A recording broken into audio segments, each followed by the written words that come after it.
Welcome back. అటు మాటల రాథంతో ఇటు ట్వీట్ల యుద్ధం. దీంతో టీడీపీ జనసేన మధ్య దూరం పెరుగుతోందా? తాజా పరిస్థితులు చూస్తే అలాగే అనిపిస్తోంది. పవన్ వ్యాఖ్యలపై నేతలు ఘాటుగా స్పందిస్తుంటే అటు జనసేన కార్యకర్తలు ఆందోళనలతో రోడ్డెక్కుతున్నారు. ముందు ముందు ఇది ఎలాంటి పరిణామాలకు దారి తీస్తుందోనన్న ఆసక్తి రేకెత్తిస్తోంది. కేసినేని నాని గారు అంటారు, ఆ రోజు ఆయనంత బలంతో ఊగిపోయారు. సీట్ కావాలి, ఎంపీ కావాలి, మీరు ఎంపీ అయ్యారు, మీరేం చేస్తున్నారు ఇప్పుడు పార్లమెంట్కి వెళ్ళి? కేసినేని నాని పార్లమెంట్లో ఏం చేస్తున్నాడు? టికెట్ తెచ్చుకునేటప్పుడు ఊగిపోయాడు కదా అని.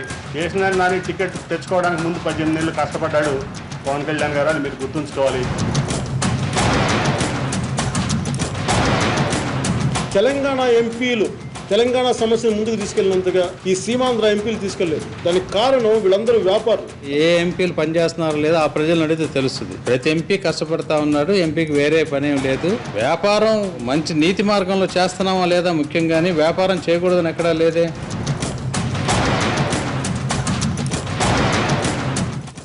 మాటల మంటలు, సోషల్ నెట్వర్క్లో కామెంట్లు, ఇలా జనసేన టీడీపీ మధ్య ఇప్పుడు యుద్ధం ఓ రేంజ్లో సాగుతోంది.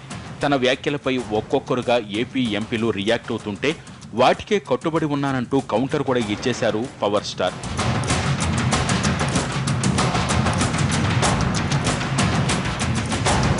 తన ప్రెస్ మీట్ పై టీడీపీ ఎంపీలు రియాక్ట్ అవ్వడంతో మరోసారి తన అభిప్రాయాన్ని చెప్పుకొచ్చారు పవన్ కళ్యాణ్. తనపై కొందరు కేసు పెట్టాలనుకుంటున్నారని, కోర్టుకైనా జైలుకైనా వెళ్లడానికి సిద్ధమని స్పష్టం చేశారు. సీమాంధ్ర ఎంపీల పౌరుషం నా మీద కాదు, కేంద్రం దగ్గర చూపించండి అంటూ ట్వీట్లు చేశారు. తనను తిడితే ఆంధ్రప్రదేశ్కు స్పెషల్ స్టేటస్ రాదని కొండబద్దలు కొట్టారు.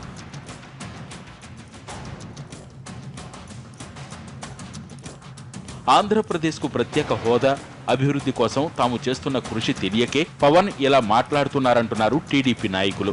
ప్రత్యేక హోదాకు పవన్ కూడా కలిసొస్తే మంచిదేనంటున్నారు కంభంపాటి. మన రాష్ట్ర అభివృద్ధి కోసమే రాష్ట్రం అభివృద్ధి కావాలని ఆయన కూడా కోరుకుంటా ఉన్నారు. రాష్ట్ర ప్రభుత్వం అదే దిశగా పనిచేస్తా ఉంది. కేంద్రం కూడా సహకరించడానికి సిద్ధంగా ఉంది. కాబట్టి కొంచెం కావాల్సిందల్లా మనకి ఓపిక మాత్రమే. కొంత సమయం పడుతుంది కాబట్టి తప్పకుండా కేంద్రం సహాయం చేస్తుంది. ఏదైనా ఒక ఇష్యూ వచ్చినప్పుడు మాట్లాడుకుంటే తప్పు లేదు.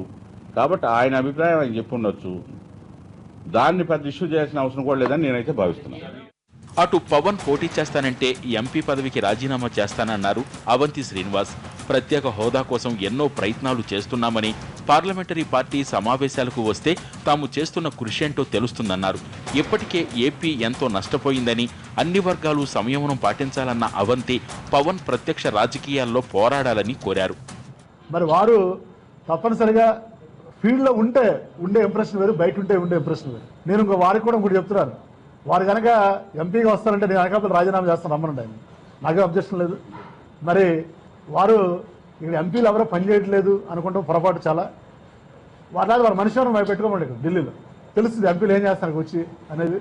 తప్పనిసరిగా మరి ఎంపీలను అలా అన్నారు కాబట్టి మా ఎంపీలు బాధపడి స్టేట్మెంట్ ఇచ్చారు తప్పనిచ్చి మీ గౌరవాన్ని తగ్గించడమే లేదా మీ యొక్క కృషిని మర్చిపోవడమే కాదు. పవన్ టీడీపీ ఎంపీల మధ్య మాటల యుద్ధం ఎలా ఉంటే అటు జనసేన కార్యకర్తలు రోడ్డెక్కారు. పవర్ స్టార్ పై చేసిన కామెంట్లను వెనక్కి తీసుకోవాలని డిమాండ్ చేశారు. బెజవాడ, తిరుపతిలో భారీ ర్యాలీలు నిర్వహించి ఎంపీల పోస్టర్లను తగులబెట్టారు.